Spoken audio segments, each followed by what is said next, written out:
We'll see.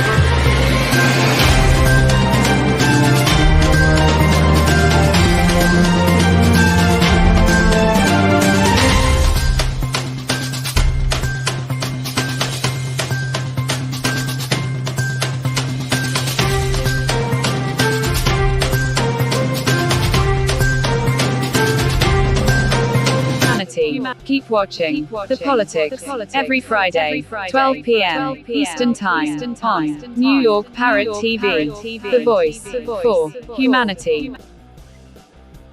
Oh, hello, it's Carlo Parcelli from Foreign Policy Review.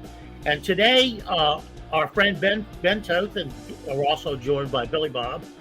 Ben has got a list of juicy items that we're going to try to run down now, and we're going to let Ben take it over, and then we're going to just riff off of that list.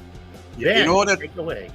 In order to squish into an hour, I'm just going to introduce the day, because yesterday was the 62nd Cosmonautics Day, basically when Yuri Gagarin went up in Vostok 1, changing the history of humanity forever. It was a massive breakthrough. It has repercussions to everyday life, to computing, to microchips, everything, like culminating in that moment. And just so you know, the first bust of my man, Yuri, the brightest smile in the Soviet Union, just appeared in Bolivia, the first one in Latin America. And to this morning, I awoke to being part of a country which is an EU member, part of NATO, who has the first sanctioned entity by the United States of America, because we have a nice gas deal with Russia and cooperation with Rosatom to have nuclear energy expanded. So we have some sort of an investment bank, I think International IIB, International Investment Bank, that because of ties to Russia, the United States Secretary sanctioned it and the main, I think, board member. So welcome to Hungary. And in the meantime, I think we should do the breaking news first. I don't know who's read the new Hirsch article about Mr. Zelensky basically siphoning off great amounts of money. I forgot the number, but a couple of 400 million. 400 million US dollars, which were earmarked for fuel funds. In the meantime, he actually got fuel from Russia at a discount. So now he has gone public of accusing Hungary of weaponizing gas, because that's what we are getting from the East, whereas he is embezzling. He's basically stealing money while getting oil. So I love the hypocrisy. I wonder if you guys want to chime in on that article of what you've read about it. And there's also another point in that which I think explains a lot in this world, which was about the White House, the current administration's heart, which is Nuland, Blinken, these people, Sullivan, and they're upstarts. They're they failed upwards from managerial, technical positions, which is why they're incompetent. And according to the source of Hirsch, I'm not saying Hirsch, the only grown-up in the room who has been mixed on the TV screen is General Mark Milley. I think that explains a lot of the moves we see around the world. Billy Bob. Yeah, I can definitely see how somebody would have that opinion, within the Pentagon or within the State Department. I mean, you can see why people that, professional, government workers in whatever capacity would be getting more and more upset with how, they're running things, and the incompetence is showing, nothing is working out how they planned and everything is falling apart. So this kind of criticism from Hirsch's source, I mean, it's compelling. And I mean, we have this, we share that same opinion. So as far as Milley being the adult, I mean, I guess he's the closest thing, but I mean, he doesn't have the courage of his conviction, and he doesn't have, any kind of backbone. He's just going to go along with whatever. But yeah, I mean, he seems to have a clear understanding of the difficult circumstances that, that they put us in.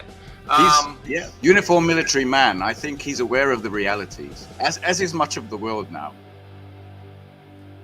And then I think Zelensky, I think those 400 million, he just has a separate account. It's just, he's not taking it. He's holding it temporarily. And then he's going to use those funds to pay for the health care of the Ukrainian soldiers that are getting maimed.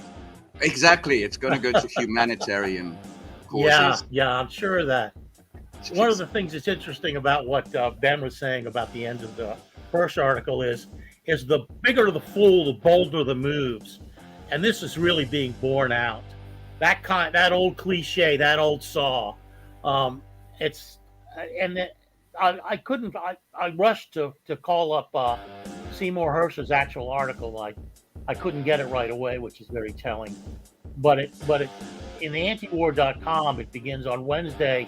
Investigative journalist Seymour Hersh published a report on Substack that alleged the CIA was aware of widespread corruption in Ukraine and the embezzlement of U.S. aid. The report said the Ukrainian government has been using U.S. taxpayer money to purchase diesel from Russia, to fuel The enemy. the military. That was the title, by the way, Trading with the Enemy. Yes, trading with the enemy. So It's what's just interesting? bizarre. The other thing that Ben said that was interesting to me is Hungary's being sanctioned, and you have Macron going to China and making these bold statements. Now I know everything that Macron says has to be taken with a tub full of salt, but and there are other signs that I mean there was 29 MiG jets, old MiG jets were supposed to be sent to Ukraine from I think Czechia. I'm not sure, but anyway, there's signs that the NATO alliance is cracking even more than it has been. Do you guys have any sense of that?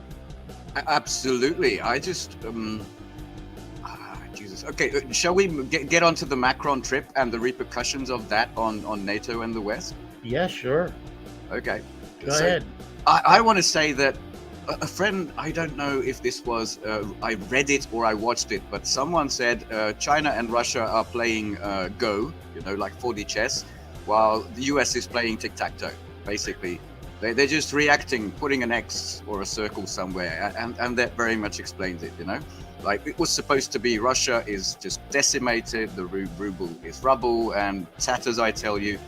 And the opposite has happened. The IMF came out with, I think, Germany and Great Britain are shrinking. They have negative growth.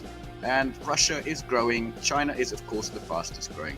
But let's get to the trip of tiny Emmanuel Macron.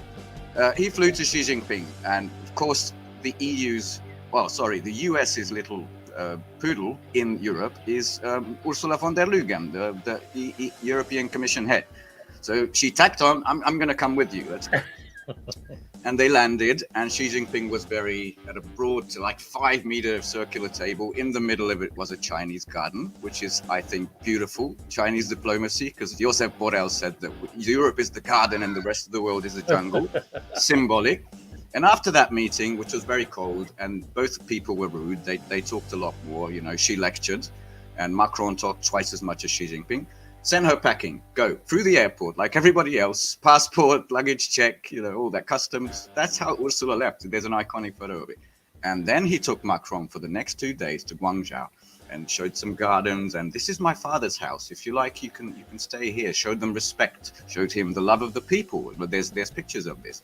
And Emmanuel Macron came back to Europe and had this singular statement, which everybody thought is maybe just symbolic because Macron can't be trusted. But he said, Europe shouldn't take part in a war or a conflict that is not ours. We don't want to be subordinate. We don't want to be a lackey, but an ally to the United States. And it's crucial that he didn't say France. He said Europe needs something called strategic autonomy. That is, there's a multipolar world, and Europe, not France, should be one of these poles. So I don't think that vindicates Hungary, because we are supposed to obey what Europe says. But it's interesting that he wants to be this bloc. And it sent the West, including the Atlanticist in Europe, including the United States, Marco Rubio, everybody went mad by him just uttering his words. And I said, okay, he's going to backtrack. He's going to go, sorry, Biden, Saint Biden. And he didn't. He's got increasing support. Mélenchon's party joined him. He axed the 1 million shell deal to Ukraine. I'm going to cheat a little bit from that massive list. But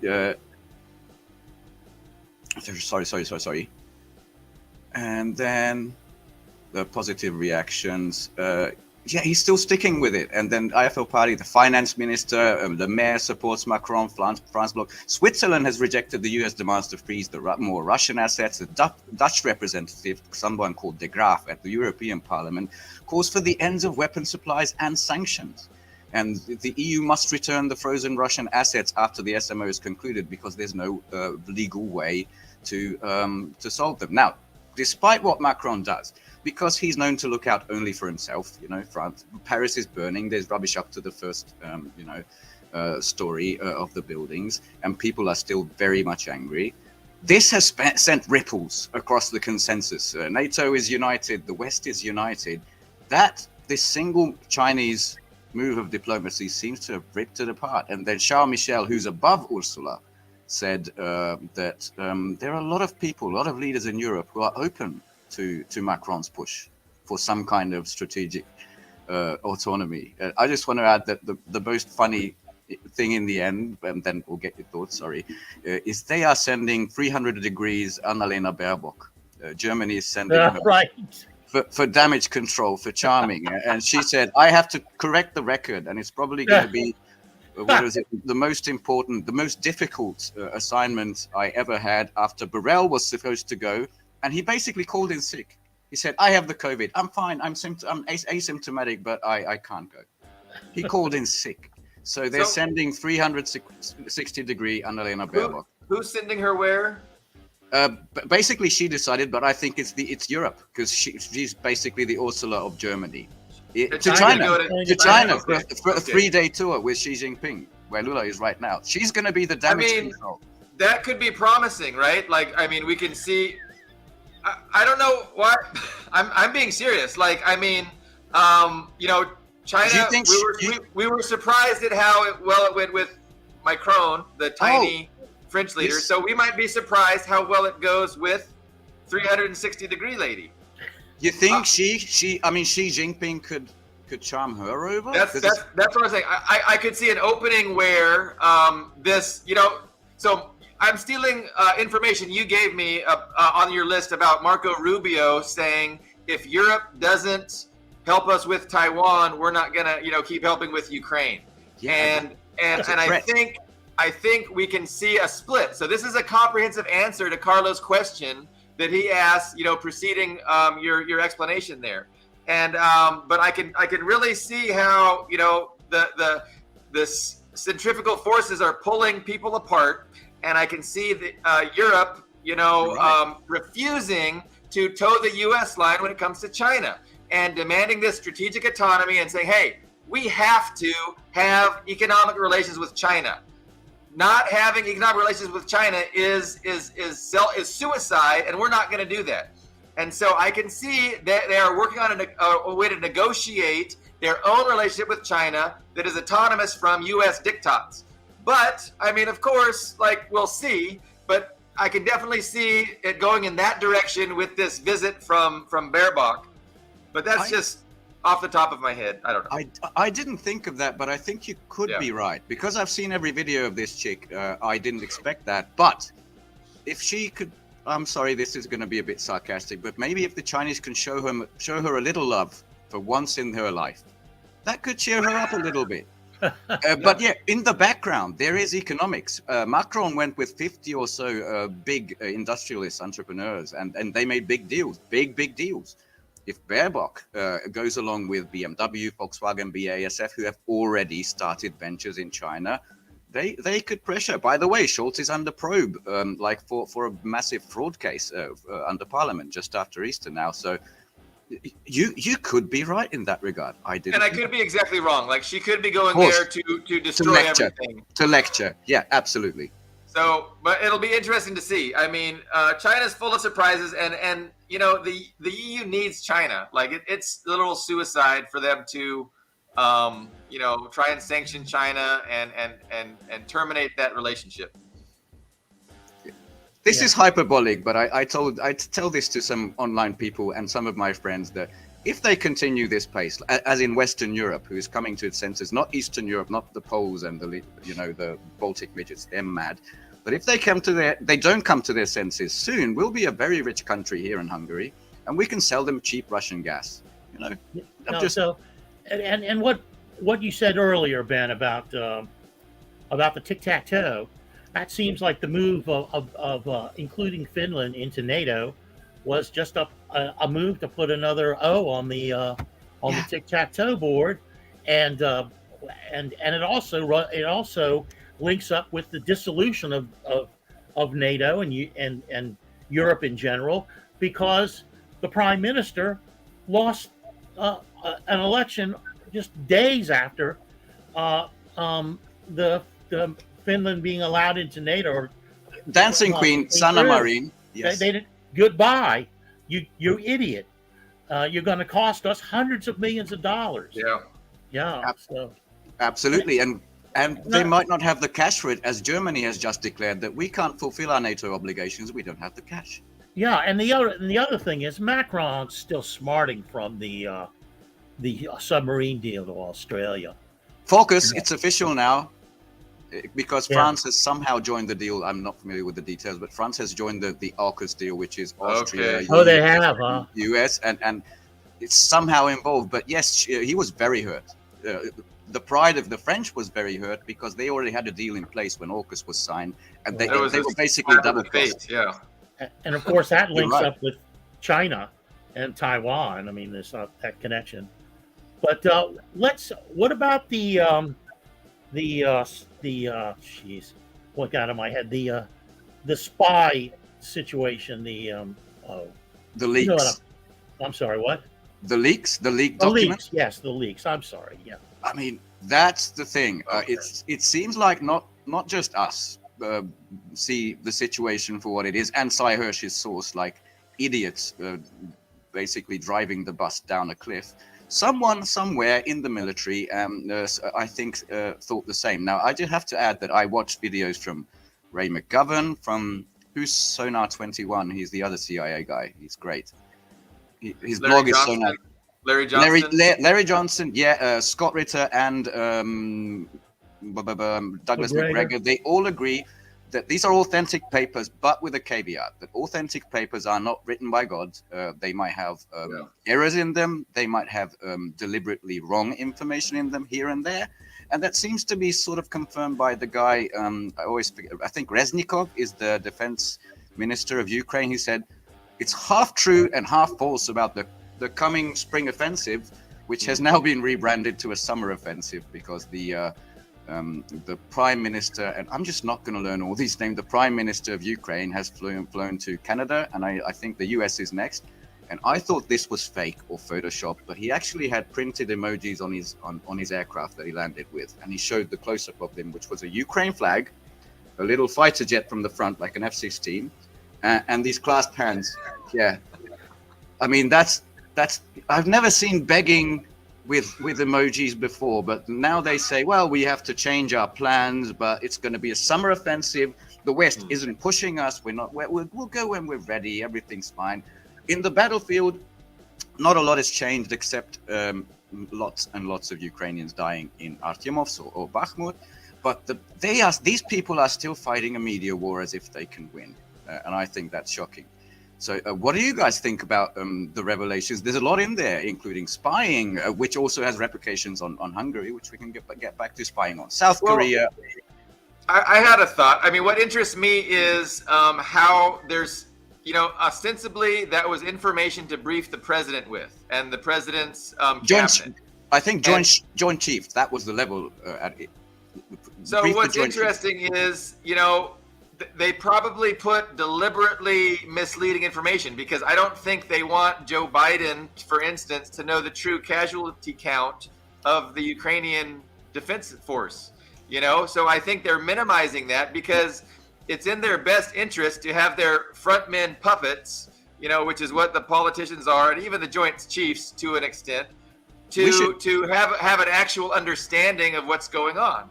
So, we should cite that number. You have other powers that are priming people's perceptions in order to get the response that they want, and that's just how the deep state operates. And it shows that it's not a democracy. We don't have decision makers at the top that we vote for. These decisions are already made, in accordance with the interests of the ruling class, and then they manipulate the system to further those interests. And they can manipulate the system by misleading our leaders, Congress, the president, even the Joint Chiefs about, the reality on the ground. And then they're making decisions from a place of ignorance. Anyway, that was what my thought was about, they're even misleading our own leadership, Well, if you watch Larry Johnson or Ray McGovern, he says the top at the CIA, they make political decisions, not factual ones. Again, what does the big guy want to hear? Just to cite the numbers for the viewers, I think it was 77,000 dead Ukrainians to 17 to 18,000 dead Russians. So the ratios might be appropriate, but Scott Ritter, who I trust a hell of a lot more, he says it's beyond 300,000. That's what I'm working with. I don't do the kind of research he does. He does calculations but based on battalions, locations, all with open sources. I don't do that, but it doesn't matter. When it comes to these numbers, maybe. But what about all the other stuff? Running out of ammunition. Basically, there's not going to be any air, and that seems to be proving on the battlefield. There's not going to be any air defense very, very soon. We need to ration stuff, and we've been spying on the Five Eyes. We've been spying on our allies in South Korea, on Mossad, Israeli allies, and it seems to upset not just the United States, but a bunch of allies as well. That doesn't seem to be misinformation placed there for the president, No, Netanyahu has publicly said that he thought the people in the street, the protesters in the street, were part of a color revolution organized by the United States. Also, the 7-to-1 ratio and the number of casualties, I think the 77,000 is dead, not dead and wounded, so it'd be fatality. That's true. Yeah, that's true. But that you don't know the date on that, so that could be back. Yeah, we do. I mean, it's a month old, right? I think. Sorry, when it leaked, that was a month ago on gaming servers. Yeah, but I'm not sure when that actual information was presented. True. I personally, I don't know, but certainly, what's happening I run into this all the time because I'm always talking with people, when they want to argue with me. And the notion that they will accept generally the notion that 80% of the Ukrainians killed are killed by artillery, occasionally by drones, and occasionally by air power. Now the air power is increasing because Ukraine's ability to deter it is decreasing. Yes. But so they'll go 80%, but then they'll go the Russians are dying in waves. They're sending waves, human waves. Yes, that's waves. So I go, wait a minute. Use your fucking heads that the God gave you, your brains. If 80% of the Ukrainians, which you agreed with that figure already, are dying from artillery, why would the Russians have to send waves of people afterwards? It makes no sense that what you're saying, and I think what this document has done is it's clarified a lot in people's minds, though I did also get a lot of pushback from posting it on my Twitter page. But that I think there's a kind of inherent accuracy, a kind of historical continuity with what's been happening with this war that's been verified by the release of these documents, which may go beyond any kind of criticism of them. I mean, it's maybe very accurate appraisal of how badly things are going for Ukraine. The consensus from our analyst friends, such as Scott Ritter, friend of the show, is that it's somebody that is unhappy with the strategy and the decisions that have been made that have led us to this point, and it's somebody on the inside that's releasing those to do their best to get public awareness up, to get people informed, and then in order to change something. Change a catastrophe unfolding, yeah. Also, that's the consensus at the Washington Post, CIA Central as well. They just came out that it was a young man working at a base. That's all I know. There's no names, nobody's been caught, but that's the the final assessment, and it also I'm going to have explains. to rethink my assessment if I agree with the Washington Post. I'm going to have to rethink what I just It's said. weird, but it also explains the panic. When Kirby, and I always laugh when Kirby just hits the stage. He said it doesn't belong in the public domain. Please don't print it. Don't print it. You don't have to. How much of it is out there? We don't know. And there was real fear in his eyes. There could be a lot more. We don't know if there's going to be leaks, but there was real panic. And yet it got leaked. It got processed by all these sites, basically. And I think on Twitter it appeared. Kirby said that it should be purged, and Elon Musk replied, "Yeah, deleting something from the internet, that always works and doesn't bring attention to what you're trying to delete." So yeah, I think there was something. They've actually identified a low-level person on a military base. Yeah, low-level person in a military at his workplace. That's the latest. I think yesterday. Huh? That poor man. He's going to get the Assange treatment, maybe. Probably. Yeah, they're setting somebody up for the fall. Yeah, bonus. I Chelsea listened Manning to treatment. probably about 8 or 10 commentators on this, and several of them mentioned the fact that they already know who did this. The U.S. Oligarchy, the political oligarchy, already knows who the guy is, but they can't say who it is because they don't want this particular person He'd be a hero to a lot of to people. be imprisoned, and Yeah. So that suggests that he wasn't low level. That suggests he's somebody higher up. yeah, my wife has been pushing this post. I agree with you, Billy Bob. The moment I agree with the post, I'll have to reassess my entire It's life. strange. But Lex Luthor's magazine. she's trying. I haven't read the articles, but she has, and she's trying to convince me that there's some merit to them. And I'm just hearing psyops. I'm hearing, oh, the ghost of Ed Lansdale has reappeared or something, or Paul Linebarger or one of those other shits. But so anyway, I think there might have been some psyop in there, evidenced by I think they'd wanted to blame Serbia. Like Serbia has sent weapons, or is planning to send weapons, and both the Serbs, the Serbian defense minister, and Ukraine denied it. We didn't get anything from. I don't think Ukraine would deny it if it were true. I think that was meant to sow something. And there was also interesting. I don't think that's a psyop, but El Sisi, the president of Egypt, was ordered a cache of missiles to be secretly sent to Russia. So and Egypt is quickly joining that BRICS, that Eurasian bloc, that Russia and China are creating. So that might be true. I mean, there's a lot of these little details. But the fun part was the blame game I enjoyed the most. Zelensky, apparently, according to this paper, ordered these strikes on Belgorod, on Russian territory, also in Belarus, where nobody got hurt, but a rocket fell, and it blamed him. And he, in turn, I think, I don't know if it was like an official channel, he blamed the SBU, like these bad SBU people. It wasn't mine, but there was already a blame game going on in these papers. Maybe there's something in preparation in these leaks, So we were pretty confused about why Serbia would be giving munitions to Ukraine, and that surprised us. But it turns out that might not be true, right? Yeah, denied by both.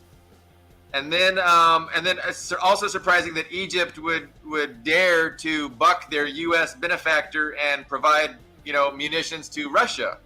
But it makes sense that they would try and do it as discreet as possible. But I mean, to think that the U.S. would never find out that's hard to believe.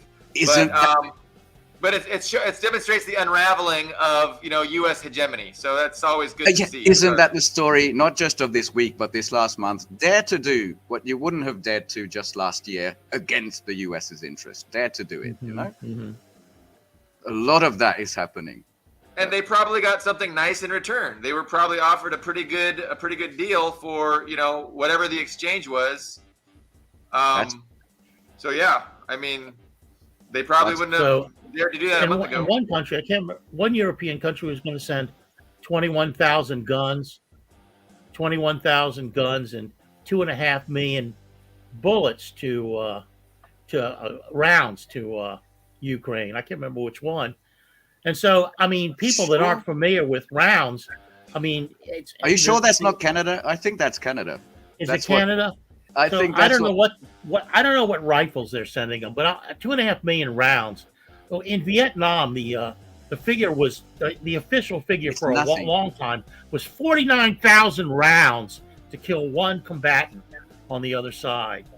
And then, of course, when the Pentagon Papers came out, that was adjusted to 249,000. In the Afghan war, it's generally considered it took 300,000 rounds to kill one enemy combatant. So you're sending them 2.5 million rounds. That'll be gone by lunch. You know what We I'm gotta saying? go to. They We gotta kill go to. 7 We people. gotta go to a break, but we'll be back do, with yes. ammo.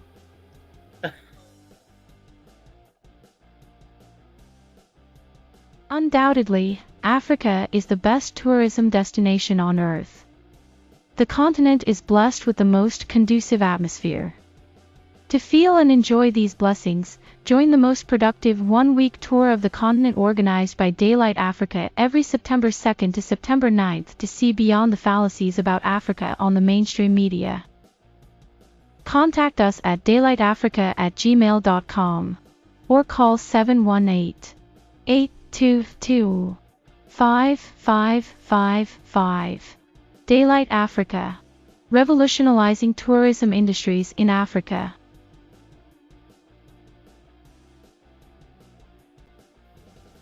Here we are. We're back We're back. again. We were talking about discussing ammunition. The inefficiency. The Because inefficiency of of modern combat. 2.5 million long-range rockets is a lot, but 2.5 million ammunition for assault rifles in a war of this scale, it might last a day, maybe. I think people are getting less and less inclined to continue their investment because they're seeing that the investment might not be paying off. You know, they might be losing everything, and so they're going to start, cutting off the tap, which I think is a good thing. But, It wasn't supposed to be this way. Russia was supposed to be balkanized. We were supposed to have all their resources and not us paying more and more and more with no victory in sight. There's a lot of that buyer's remorse that I sense in political circles, I think. President Navalny was supposed to oversee the breakup of Russia. That sounds bad just to say President Navalny. The Juan Imagine- Guaido of Russia. Imagine if they would succeed with their little dream of a Moscow Maidan. Like somehow they destroyed or ousted Putin. You know who's next? It's Medvedev. Yeah. That guy, Twitter got into, no, well, they didn't get into trouble, but there was a lot of bots who tried to delete his statement, which was about Ukraine, why it won't exist because no one needs it. A list. Europe doesn't need it. We don't need it. No one needs it. Get rid of this. How can you do this? Terms of service. And Elon says that stays. That's staying. That's your next guy. That's your next guy. That's your plan B. And I love when the West has this footage of protests in Moscow. But what they don't say is this is the Communist Party, the second most powerful entity in Russia, saying you're not going hard enough at Ukraine. It's not a peace protest. It's a protest to go harder. It's just absurd. It's mostly that. The Communist Party of Russia, they are much more hawkish than Putin. The world is very lucky to have Putin. Exactly. Yeah. I mean, I'm going to tell a joke that I heard from Russian circles in the beginning, like a year ago. And they said, my dream is Juan Guaido, the Venezuelan puppet. Yes. Would that never happen? President Navalny, now that we've said it, it's cursed. And I think Tikhanovskaya was the third one who was supposed to replace Lukashenko in Belarus via the other putsch that didn't work. They are renting a Dorset council house and are forced to cook and clean for themselves. And it's a TV show, like a reality TV show. And every time Zelensky drops something, I didn't mention. Did I say Zelensky? Yeah. Zelensky's the fourth one. Every time Zelensky drops something, he goes to the window, opens up, and yells out, "Vladimir! It wasn't supposed to be this way." I'd watch that. Yeah. It's the days of the puppets seem to be coming to an end, and it wasn't really war. That might have been the catalyst. It's a lot of diplomacy and a lot of standing up to the bully economically is what brought this about. And one other dimension to embezzlement, the Zelensky embezzlement. There was an American group that went over just to address that with Zelensky, and he did fire 10 of the oligarchs. The CIA man, what's his name? Right. The current Burns. CIA dude. Bill Burns, right. But still there were still like 20 of them left who are just ripping off the Ukrainians. So every time, you send something to them, it's going to end up on the black market, much of it. So yeah, in the Middle East, in the Sahel region of Africa, that's where a lot of weapons are showing up. And when Bill Burns went there, he said, Zelensky, it was a very Godfather talk. We know you're even stealing more than then. And here's 35 people that, that was a warning, And he said, I fired 10 of them. You're quite right. I think I read that yesterday too. Yeah. Yep. So But, what else do we have on the... Well, go ahead, Billy Bob. Well, I was just going to say billions and billions and... Oh, no. Uh-oh. And billions. They nailed him. They got Billy. They got Billy. So what else do you have on your list? I just wanted to say that the time of the puppets is not quite over, because to replace Zelensky, we already have new people basically lining up, and the prime for me, which is a catastrophe, our brotherly nation, dear old Poland. I'm sure you've read some news about those guys. I mean, the Morawiecki, who is the PM, Duda is the minister, is the president. I think I just want to never get those right. He met with cackling Kamala Harris somewhere in the USA, not in DC. He had this historic speech like, we want to be the next Ukraine. We want to be the best NATO. He didn't say NATO proxy army, but US allied army in Europe. He used that phrase like, old Europe tried to get along with Russia, old Europe being the West, but new Europe is here to stand up. And apparently this was by this MI6 guy. He had a suggestive name, but I forgot it, like Bastard or something. I'm just quickly going to find it.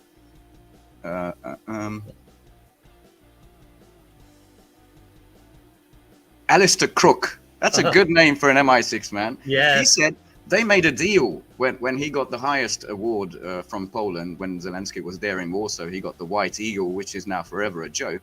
He made a deal for basically giving the western parts, the western oblasts of Ukraine, to Poland, to this new Ukrainian-Polish Commonwealth, in exchange for full support for his little Crimean offensive. That happened. Now, I've seen a lot of videos of average Polish people reacting to this, and this is not going to be a pretty wedding. In fact, I think the honeymoon is already over. No person in Poland or in Ukraine would wear both the flags on a uniform.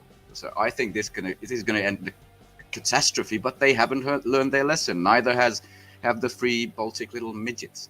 They're ordering F-35s, including Romania. I don't know how they're going to pay, because out of Poland, Romania, and I think Czechia, the former Czech Republic, now Czechia, they ordered F-35. Czechia is the most healthy, and that's also in an economic crisis. Yeah. But they are lining up to be the next patsy. Yeah, let's buy a multi-billion-dollar airplane that doesn't fly. Crashes more often than not, yeah. Yeah. In exchange for neutrality gone out the window, being a target of Russian nukes. Billy Bob's back. We got him back. Was I the only one that got dropped? Yeah. Yeah. We said they got him. That's what we said. So they finally nailed you. But yeah, to add to that, I from the very beginning, when Poland was making these rumbling noises about being somehow extra aggressive toward the war in Ukraine, they want Galicia back. That's they want other regions. And for me, it was like, that's the writing on the wall. They can see Ukraine is going to lose this, and the carcass is going to be laying out there, and they're vultures, and they're going to sink their claws into whatever part of that carcass they can get a hold of. So it seemed to me months and months ago that was the case with Poland. They'll be at each other's throats in a couple of days. We're talking about the wedding and the honeymoon being over between Poland and Ukraine. Yeah. But you were talking about billions. I don't know if you still remember your point. Well, I was going to say, we've invested billions, hundreds of billions, and Zelensky has of course siphoned his own. But I mean, Western politicians, Western arms manufacturers, they've probably siphoned 10 times what the Ukrainians are stealing. From the U.S. budget, from you guys. It's a total racket. So they're all criminals, but nobody's a bigger criminal than the Western oligarchs. Thank you. You're selling the Western oligarchs short by by suggesting Zelensky is the biggest thief. He's not the biggest thief. Yeah, but, that's like saying Biden's in charge. Yeah, it's like I tell people about the CIA. If you say that they didn't do something, you're insulting them. They're very proud of these things that things that they've done. They love having it. The same way with the oligarchs. They're very proud of the billions, trillions that they've stolen. That's why they couldn't shut up about Nord Stream. But this current coalition seems to be unraveling, and I think what might take shape is a coalition of the willing. It's not going to be a NATO-led, certainly fight not. Against Russia 3 years from now or 2 years from now. It's going to be a coalition of the willing. You're going to have the rabid Baltics. You're going to have Poland. You're going to have the U.S. You're going to have UK, and whoever they can get on their side, and they're going to continue in some form, asymmetric warfare, hostilities, economic aggression, sabotage against Russia. And that I think is probably the likely outcome of, in a year or two from now, what's going to be taking place. Here's the legal issue for that. When everything started, everybody was up in arms about the sovereignty, indivisible sovereignty of the Ukrainian territory. Now, if Poland decides to enter, it's either screwing that sovereignty, or it can say we are now one country because we recognize it, but you didn't do referendums, did you? Because most Ukrainian people would not say, okay, I'm Polish. So basically none of that. So if they attack Poland right now where the SMO is, Russia is free to engage, and Article 4 or Article 5 of NATO don't apply. You have not attacked NATO. Nope. We've attacked the invaders. That's the beauty of it. Legally, this has been just amazingly played by Russia. And sorry, just to get back to Russia, you know that they're in charge of the UN for this week, since last week, right. The presidency of the UN. They didn't get their visas to go to New York. One of the basic fundamental, not restrictions, but the fundamental rights of having the UN in New York is everybody is free to go there, despite anything. And Mr. Antonov, who is the ambassador to the US, the Russian ambassador to the US, is still demanding to this day, not to Lavrov, not to many high-level diplomats, the visas have not been issued. And Germany is playing the same trick with the, I think, some sort of sports thing, maybe the Olympic, or some sort of sports competition. Even though the Olympic Committee said Russia and Belarus can play, I can say, I'm not going to issue you visas, bitch. Like, what? It's petty. It's petty. That's all they can do now. Yeah, it's amazing. While the big boys in the room are active in diplomacy, pulling people together. Everybody's going to Beijing. Foreign Policy magazine said the increasing isolation of China. Lula da Silva is there right now. It seems like everybody's going there as if a pilgrimage. Much more people then go to Kiev. But yes, the increasing isolation of China is beautiful. It's doublespeak. It's new reality in them. And that's what's going to be so interesting. That I almost dropped again. I don't know what's going on. But the chasm between the reality that you read in the New York Times and actual reality, that is just getting wider and wider, and it's getting more and more entertaining to watch as the powers that be scramble to explain this huge divergence between what they're claiming and what actually exists. And it's going to be untenable. Within a year or two, it's going to be impossible to maintain this facade. And that's just going to be totally entertaining for us. But couple more examples of it. Very entertaining, by the way. Yes, but also scary, but entertaining. A couple examples of this reflexive, fighting with reality. Iran has been, making good with Saudi Arabia, with other people, and trading. They've been trading record amounts of fuel, sending it now, talking to Venezuela. Like within a week, like clockwork, the Western media said, they're 12 days away from refining that uranium to create the nuclear warheads, which they never claimed. Really? Like clockwork within a week. Then the Iranian opposition, there were 3 letters, 4 letters, there's no way I can remember that, but they said, oh, there's increasing chemical attacks on the protesters, on the opposition, and basically they're the little NED color revolution group there. And Singapore held high-level meetings with China, and they're West-loving guys, you know. Singapore is reflexively like that, and they have scaled up their diplomatic status. And just like that, the next day, there was like, I forgot what publication this was in, but Singapore's democracy has achieved great things, but the system seems to be broken or something like that. There's something wrong with this system. It was one of those at what cost articles, you know, like clockwork within a couple of days.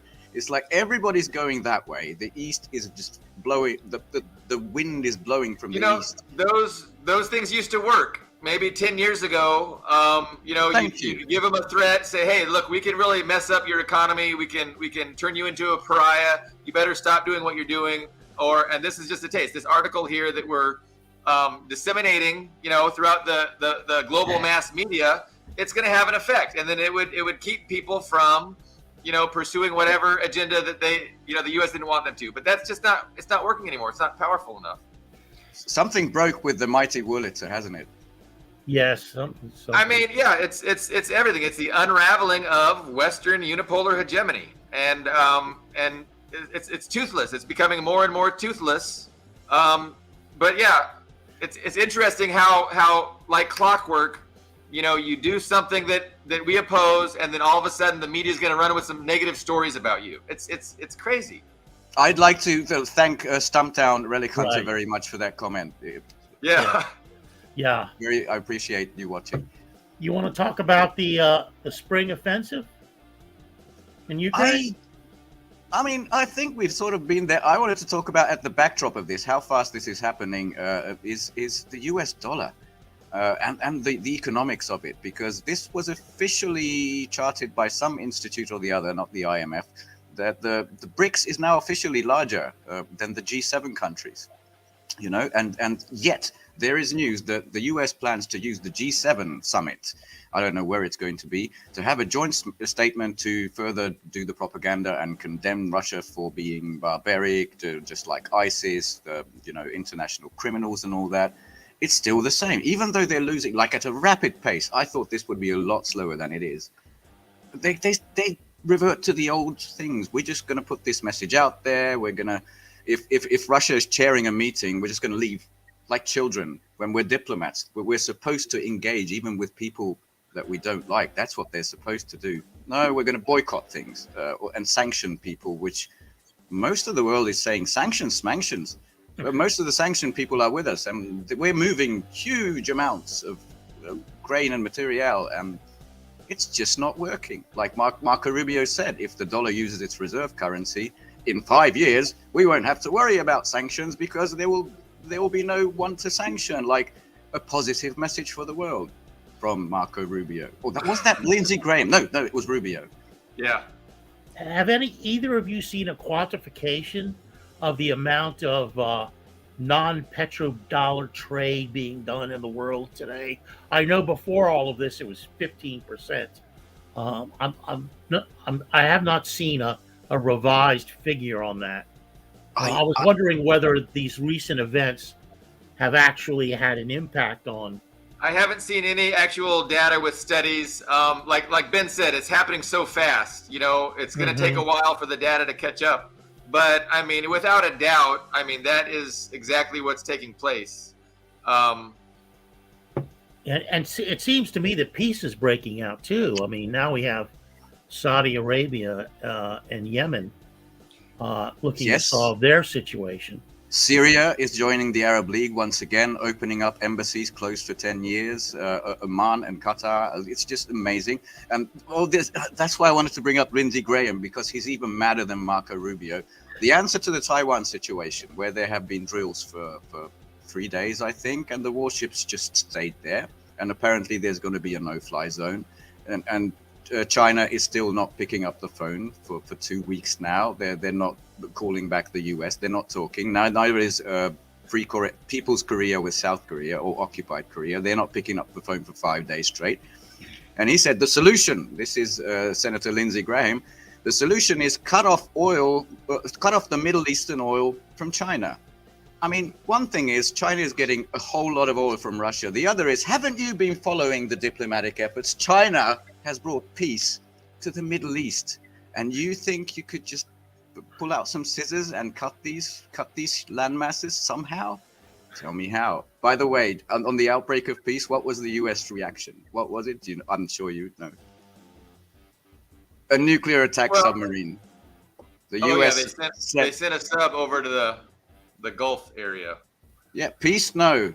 We'll send you peace with a nuclear sub.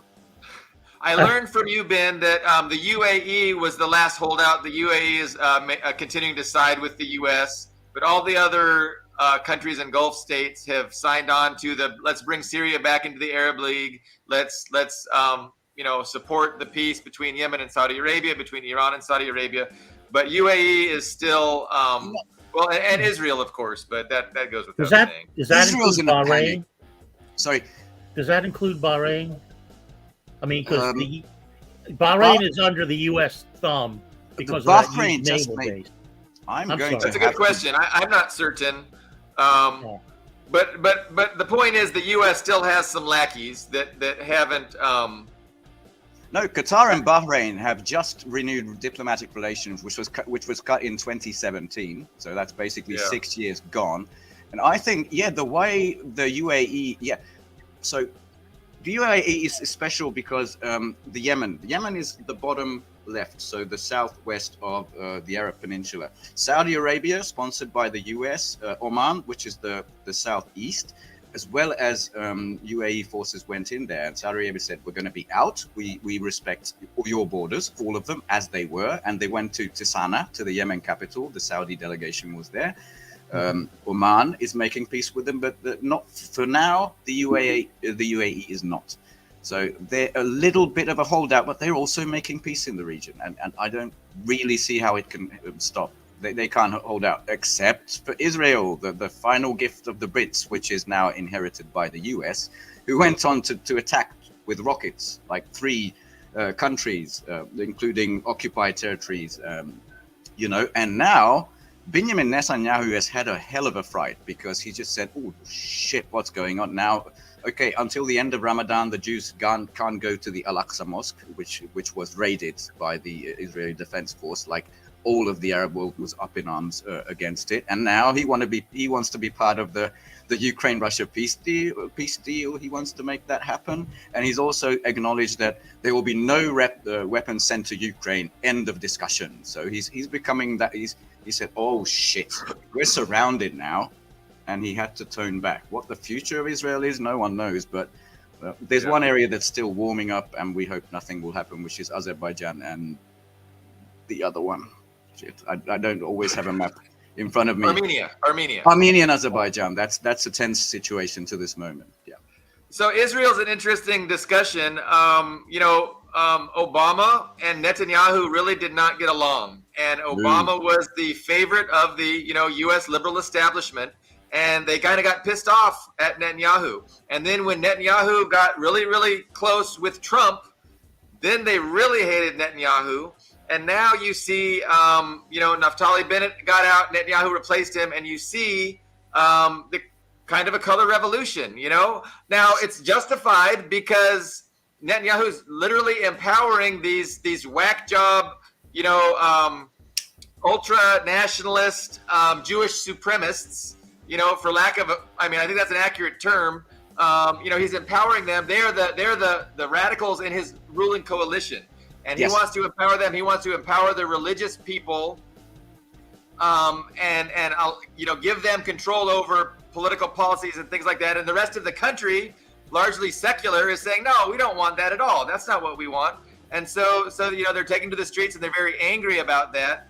But how does this all play out? It is chaos, and it is very, it's just happening so fast. But it's very interesting to see how the alliances are formed and things like that. To me, it looks like, the ultra-Orthodox, very right-wing settlers want, to remove judicial oversight. We want to make the decisions. It was about the High Court or something like that. So the people up in arms in the streets are the liberal / secular settlers, but they still on stolen land. I have to say that, because from the rivers to the sea. That goes without saying. So there was internal usually annexation. the U.S. Is very supportive of the Israeli government, Reflexively. and because of how Netanyahu dealt with Obama and how he dealt with Trump, they're not happy with him, and so he's not getting the support that he normally would. In fact, they might be doing what they can maybe to replace him, and it remains to be seen, because he's an asset to the West, to the hawks at least, that want continued confrontation with Iran, continued confrontation with Syria. Netanyahu is a good asset for them in that respect, but in other respects he's not. So it's just a fascinating dynamic. Last one in the region. The last one in the region. He really is the last U.S. asset in West Asia, in the Middle East. Yeah, I mean, it's the 51st state. It's just the tentacles are retracting. Yeah. From most of the world. And the world's very happy. Everybody sees that as a good thing, and it's empowering, sovereignty, and it's empowering people to do the things that they wouldn't be able to do before for themselves, in their own best interest. Yes, exactly. I mean, that's what's happening. I mean, opposite moves. I have to get back to Trump for like a final thought, but Lula is in China. Careful. Lula is in China, the Brazilian. He had pneumonia last week, so it had to be delayed. But now he's in China, and the U.S. one outlet or the other said, we're very worried that the topics are going to be about trade and not about Ukraine. And he has with him the former Prime Minister Dilma Rousseff, who is now the head of the BRICS main bank. Those are the moves happening. It's just astonishing how fast. Who are, of course, promising a new reserve currency based on goods, And people have been upset with Lula because he was not, supporting Russia strong enough. He was saying he was professing rhetoric that was in line with Western views on the Ukraine situation, and so people got upset with him. But I'm holding out hope that he's new and he's trying to get his feet underneath him. He doesn't want to make unnecessary waves. Rhetoric. Who cares about the rhetoric? We'll see what he actually does. So I think it's a great opportunity, his visit to China, to solidify and coalesce the anti-Western hegemonic agenda that's really getting underway. Yeah, I have some disagreements with Lula. I'm a communist. He's sort of a social democratic leftist, but I understand he's working under immense pressure. I mean, the USA is right there in the north. Also, the oligarchs are still there. It's not easy to make these changes, but I understand. But to bring back something like, it reminded me how much I miss Trump and the way he speaks. Have you guys seen in an interview with, I think, Tucker, when he was asked about the Nord Stream, saying it, the quiet part out loud? It was beautiful. I don't want to get my country into trouble, so I'm not going to say who it was. I'm not going to say who it was. But I can tell you it wasn't Russia. But I don't want to get the US into more trouble, so I won't answer. That's why I missed him. For us, Trump is good news. It's good news, even if it's just because it's naked imperialism. He says everything on screen. Yeah. That is good. It's refreshing to the normal, way the deep state operates with. They don't say anything worthwhile at all ever. And with Trump, you get some good sound bites. He never once looked up to the balcony and said, "Don't jump," which, by the way, Biden also did now in Belfast. Why does he always do the "don't jump" thing? Why does he do that? You haven't seen it? There's a collection of these, at least 15 already. He's like looking up and saying, "Don't jump," and then getting back to whatever he was talking about. I've seen his hair sniffing. I've seen those montages. I've seen where he doesn't know where he is a lot, and he doesn't know what he's saying a lot. But I haven't actually even heard that before. About he just looks up at the balcony and says, "Don't jump." That is interesting. You haven't? Yeah, he does. No, and the less we talk about children, the better. So do you think Trump's thin notions about anti-war and what we were just talking about here about the Nord Stream, do you think, since he's just politically playing to what he considers his base or expanding his base, do you think it's effective? Well, he's a self-serving opportunist, so he's out there. Hey, what do people want to hear? Where's my finger? I can't see my finger. But which way is the also, wind blowing? What do people want to hear? So that's part of it. But I'll tell you what, it is resonating. Marco Rubio, it is his own demographers or data people on his Twitter account put out a poll. Not Marco Rubio, DeSantis. The DeSantis people put out a poll on Twitter. Hey, who should be the next president? DeSantis, from his own people on his Twitter account, got 16%, and Trump got like 80%. So Trump is very popular. He will steamroll any Republican primary that he's allowed to enter. So the question is, are they going to let him do it? Are they going to risk putting him in the general election again? Because that's what will happen if they let him in the primary. I don't think they will. I don't think they have any use for him. I think they're going to figure out a way to keep him out of the primary, off the stage. But it'll be very interesting to watch. And now we have another Kennedy. Don't forget, there's Robert Kennedy Jr. now, who is spitting fire, and he hasn't even launched a campaign about the dollar, about everything. And the thing about Donald Trump is he cares about his business. And if the US dollar is crap and the economy goes down the drain, his business goes down the drain. So don't underestimate self-interest in that man. So I think he might be much more willing to do peace than just go along with bomb everything like Mr. Biden. And with Donald Trump, we'll end the show today. Who would have thought? I want to say Trump Kennedy 2024. That's my slogan. Thank you for joining us. That would be an interesting ticket, yeah. A recipe for chaos. Love it. Probably very entertaining chaos. Oh, yeah. Dancing in the streets. I would be.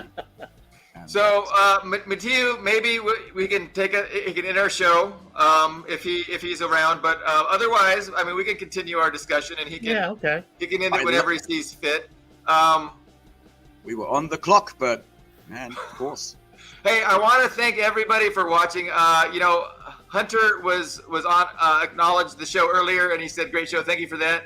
Last week we were trying to. I think her name was McAdams, and we were trying to reply to her on YouTube to thank her for watching. And she had a question, and I was trying to answer it, but none of my comments were ever there. So we do appreciate our viewers. It's sometimes tough to, in the heat of the show, to acknowledge your guys' commentary, and we need to get better at that. But we really appreciate everybody viewing. So with that, I think Mathieu can end our show.